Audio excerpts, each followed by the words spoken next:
नमस्कार। तो इस वीडियो में हम बात करने वाले हैं बंधन बैंक के बारे में और जिस तरीके से आज इतने हायर टाइम फ्रेम पर जिसने ब्रेकआउट दिया है और वो भी बहुत ही decent breakout with decent volume. तो क्या आने वाले टाइम पर हमारे लिए एक बाइंग अपॉर्चुनिटी हो सकती है या नहीं हो सकती है? शॉर्ट टर्म स्पैन पर ही सही, क्या 30-40 पॉइंट का भी गेन हमको मिल सकता है या नहीं? तो सारे विषयों में बात करेंगे इस वीडियो के माध्यम से। लेकिन उससे पहले एक छोटी सी रिक्वेस्ट है कि अगर आपने अभी तक हमारे चैनल को सब्सक्राइब नहीं किया तो प्लीज़ सब्सक्राइब कर लीजिए, बेल नोटिफिकेशन ऑन कर लीजिए, जिससे कि सारे लेटेस्ट अपडेट आपको मिलती रहें। तो यहाँ पे सबसे पहले मैं दिखाना चाहूँगा मैंने जो टाइम फ्रेम लिया है, पहले 1 वीक पर बात करेंगे, उसके बाद मैं बात करूँगा थोड़ा लोअर टाइम फ्रेम 1 डे पर, और उसके बाद 1 डे के ही टाइम फ्रेम पर मैं समझाने की कोशिश करूँगा कि कहाँ बाइंग अपॉर्चुनिटी हो सकती है, किस जोन में हो सकता है और क्या टारगेट की पॉसिबिलिटीज़ हैं आने वाले नियर 4-5 या 10 ट्रेडिंग सेशन में। तो देखिए यहाँ पर अप्रॉक्स मैं वर्ड इसलिए यूज़ करने वाला हूँ क्योंकि अप्रॉक्स यहाँ पर थोड़ा सा गैप देखने को मिला है डबल बॉटम फॉर्मेशन में, इस वजह से मैं अप्रॉक्स डबल बॉटम फॉर्मेशन यहाँ बोलूँगा। और इसी लाइन के थ्रू, जो लाइन मैंने यहाँ पे ड्रॉ की है, इसी लाइन के थ्रू मैं आपको रेजिस्टेंस का भी और सपोर्ट का दोनों का कोशिश करूँगा कि आपको दोनों वे से समझा पाऊँ। क्योंकि देखिए मैं कोई भी प्रकार का टेक्निकल इंडिकेटर नहीं यूज़ करता, क्योंकि मुझे पता नहीं क्यों लैगिंग लगता है बहुत सारे टेक्निकल इंडिकेटर्स, और साइडवेज में तो पक्का लैगिंग है। थोड़ा ट्रेंडिंग जोन में अगर मार्केट है तो उसमें कम चांसेस होते हैं लैगिंग के इंडिकेटर्स के, बट साइडवेज में तो पूरा ही, और वॉलेटाइल भी रहता है। If in case volatile market है तो वहाँ पे भी बहुत ज़्यादा लैग करता है इंडिकेटर। तो मैं बिलीव करता हूँ प्राइस एक्शन पे, और मैं प्राइस एक्शन पर भी ट्रेड करता हूँ कभी कभी, और अदरवाइज़ मैं इन्वेस्टिंग ही ज़्यादा प्रीफर करता हूँ, और स्विंग ट्रेड मैं हाईली रिकमेंड करता हूँ। इंट्राडे नहीं, इंट्राडे मत किया करिए, इंट्राडे में बहुत ज़्यादा लूज़ होता है। आप इवन मान लीजिए आप 10 दिन इंट्राडे किए, 7 दिन अगर आपने गेन किया तो वो 8वें या 9वें 10वें दिन जो 7 दिन का गेन है वो पूरा चला जाएगा। तो यहाँ पे अब देखिए, जैसा कि मैंने बताया आपको कि बंधन बैंक का यहाँ डबल बॉटम फॉर्मेशन हुआ। अब ये जो मैंने सपोर्ट लाइन ड्रॉ किया है, वो सपोर्ट लाइन को आपको बताऊंगा कि वो सपोर्ट लाइन कौन से लेवल का है। सपोर्ट लाइन तो 378, 370 माफ़ करिएगा 84 के आसपास का ये जोन होगा। देखिए हमेशा कोई भी सपोर्ट या रेजिस्टेंस की अगर हम बात करते हैं तो वो एक जोन होता है। हम कभी भी, कोई भी कितना भी बड़ा हो, वो डायरेक्टली नहीं बता सकता कि कौन से एग्जैक्ट पॉइंट से मार्केट मूव कर जाएगा या कोई स्पेसिफिक स्टॉक का प्राइस वहाँ से मूव कर जाएगा। हम हमेशा एक जोन प्लॉट करते हैं, उस जोन में हम प्रोबेबिलिटी ये ढूंढते हैं कि मे भी अगर हिस्ट्री में ऐसा हुआ है तो आने वाले टाइम में भी ऐसा होगा। तो इस वजह से हम बस उस जोन को दिखाते हैं और जो उस जोन को प्लॉट करते हैं। तो देखिए जैसा कि मैंने यहाँ पे ये जोन बनाया है, आपको भी इसी जोन को देखना है। इस जोन में ही पूरा जो आपका रेजिस्टेंस और सपोर्ट है वो वर्क करेगा। अभी मैं धीरे धीरे पूरी चीज़ों को बताऊंगा कि कैसे क्या। तो जैसा कि यहाँ पे देखा आपने, डबल बॉटम फॉर्मेशन हुआ, ये दूसरा जैसे ही बॉटम इस लेवल का फॉर्मेशन हुआ, ये बहुत अच्छा मूवमेंट गया, और मूवमेंट जाने के बाद फिर इसी लेवल के आसपास से ही मार्केट आया। देखिए अब जो मैं यहाँ पर सपोर्ट लाइन ड्रॉ किया था, जैसे इसने इस सपोर्ट लाइन को ब्रेक किया, इस भारी भरकम मैं बोलूँगा बेयरिश कैंडल के साथ, उसके बाद बेयरिश कैंडल विद वॉल्यूम, तो उसके बाद यहाँ पे एकदम डाउनफॉल देखने को मिला पूरी तरीके से। अब ये डाउनफॉल कहाँ पे था? ये जो सपोर्ट है वो देखिए 152 का सपोर्ट है।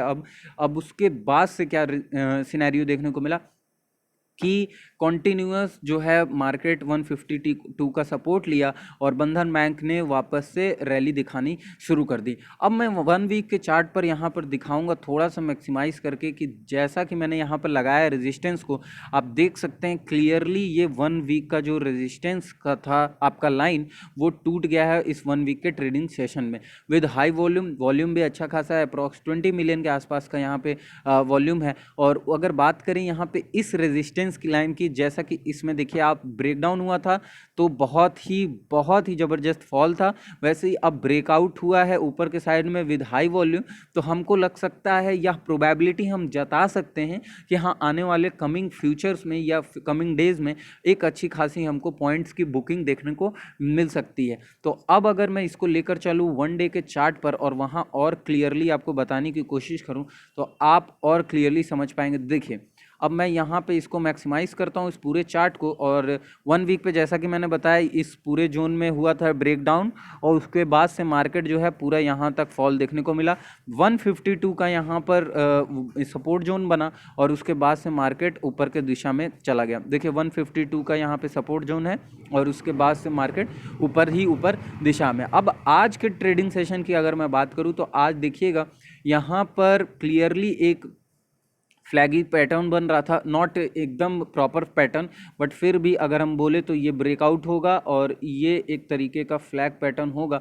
और फ्लैग पैटर्न हमेशा जब भी होता है तो मोस्टली चांसेस होते हैं कि जो ब्रेकआउट है ऊपर के दिशा में होगा, और ब्रेकडाउन भी हो सकता है। ऐसी बात नहीं है कि केवल ब्रेकआउट होगा, ब्रेकडाउन ब्रेकआउट कुछ भी हो सकता है, बट डिपेंड करता है कि कितने वॉल्यूम ट्रेड हो रहे हैं या वॉल्यूम कैसा है उस टाइम।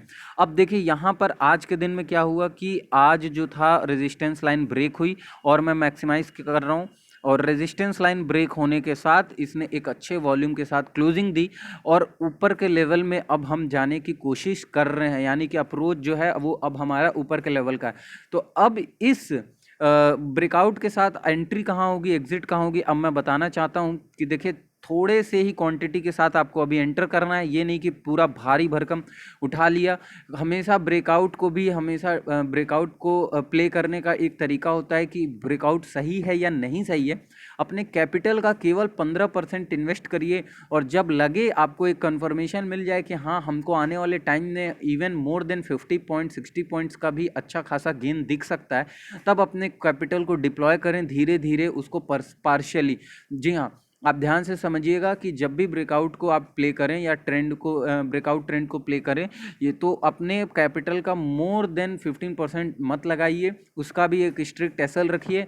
वो ब्रेकआउट अगर फेल होता है तो उस एसएल को हिट करेगा, एंड देन आप उस स्टॉक से उस जो भी प्राइस है उस प्राइस से एग्जिट कर जाएंगे ईजिली। लेकिन अगर आपने एक बार में पूरा कैपिटल ब्रेकआउट पर इन्वेस्ट कर दिया तो आप समझ जाइए कि अगर वो फॉल्स ब्रेकआउट निकला, ये भी ब्रेकआउट देखिए विद हाई वॉल्यूम है, नो डाउट, और अच्छा खासा कैंडल है, लेकिन मोस्टली केसेस में मैं बता सकता हूं कि ऐसे भी फॉल्स ब्रेकआउट देखने को मिले हैं, जो कि नेक्स्ट डे अगर पहला दिन ऐसा है with high volume, next day उन्होंने गिरावट दिखा दी और फेल्ड ब्रेकआउट देखने को मिला। इस वजह से मैं बोल रहा हूं ब्रेकआउट अगर प्ले करना है, ब्रेकआउट अगर टेस्ट करना है कि whether it is good, real और जेन्युइन और नॉट, तो ये चीज़ को आपको उसके लिए 15% मात्र 15% अपने कैपिटल का डिप्लॉय करिए, और थोड़ी सी क्वांटिटी उठाइए। जैसे ही आपको लगता है कि नहीं मार्केट अब ऊपर के लेवल पर जाने के लिए रेडी है, पिरामिडिंग शुरू कर दीजिए, और उसके बाद थोड़ी थोड़ी क्वांटिटी में आप उस पर बाय करते चले जाइए।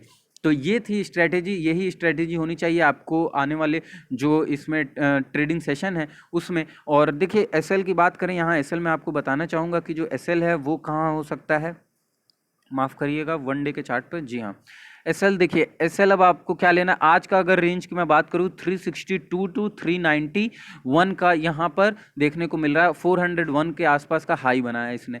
अब हमको क्या करना है, कल के ओपनिंग पे हमको बाय करना है। जी हाँ, देखिएगा ध्यान से, कल के ओपनिंग पे हमको बाय करना है, और फॉर 10 to 20 डेज हमको इसको होल्ड करना है।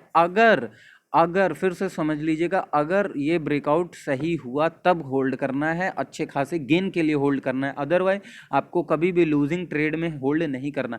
तो इसमें कल क्या करना है कि अगर कल यहाँ पर अच्छा खासा रैली फिर से देखने को मिलता है, देखिए रिस्की प्लेयर्स के लिए मैं बता रहा हूँ कि कल खुलते मार्केट आप ले सकते हैं, लेकिन जो एकदम ट्रेंड कंफर्मेशन चाहिए जिनको, तो मैं बोलूँगा जब तक ये कल ट्रेडिंग सेशन में इस प्रीवियस कैंडल का हाई ना ब्रेक हो जाए तब तक आप मत लीजिएगा। जो एकदम बहुत ही ज़्यादा ऑप्टिमिस्टिक होते हैं अपने पोजीशंस को लेकर, तो उनके लिए है कि जब तक ये प्रीवियस डे का कल ब्रेक ना हो जाए तब तक आपको नहीं लेना है।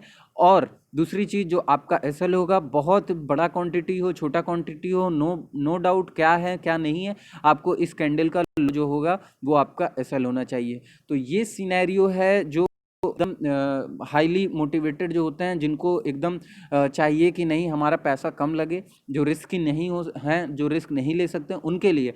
अब जो रिस्क लेना चाह रहे हैं उनके लिए है कि आप 391 पे क्लोजिंग है, कल में भी हो सकता है अच्छी खासी ओपनिंग देखने को मिले, तो आपको वहीं पर बाय कर लेना है ओपनिंग के साथ ही, और उसके बाद अगर ब्रेकआउट होता है प्रीवियस डे का भी आपका ये कैंडल का कल के ट्रेडिंग सेशन में, तो आपको वहाँ पिरामिडिंग शुरू कर देनी है और अपने ही इस जो कैंडल है उस कैंडल का लो जो होगा वो आपका स्ट्रिक्ट एसएल होगा। तो ये थे आज के इस वीडियो में पूरी तरीके से टेक्निकल एनालिसिस। वीडियो अच्छी लगे तो लाइक जरूर करिएगा, सब्सक्राइब कर लीजिएगा चैनल को, बेल नोटिफिकेशन ऑन कर लीजिएगा, जिससे कि सारे लेटेस्ट अपडेट आपको